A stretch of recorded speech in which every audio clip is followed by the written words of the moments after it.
Premier mot qui me vient à l'esprit, c'est chaleur, et je rajouterai convivialité, parce que c'était vraiment un temps, c'était un temps du Sud, c'était un temps avec beaucoup de cordialité dans l'accueil de la part de Monsieur Brun, le premier adjoint. Je crois qu'on est tous revenus absolument enthousiastes et convaincus que, waouh, quelle belle image du politique, d'un politique engagé, un politique engagé au service de sa ville, mais au-delà de la compétence professionnelle, de l'engagement, il y avait une véritable envie de nous faire plaisir. Elle était débordante et comme toujours dans ces cas-là, il y est arrivé par moult petits détails en nous racontant l'histoire de sa ville.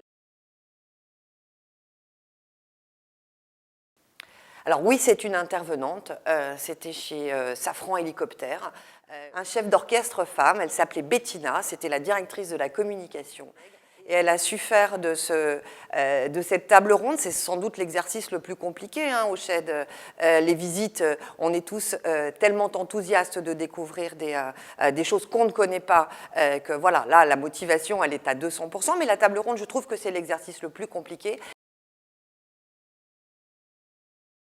L'usine Safran qui est posée au pied des Pyrénées avec des palmiers qui agrémentent les circulations entre deux hangars dans lesquels ont lieu des assemblages de pièces à haute technologie.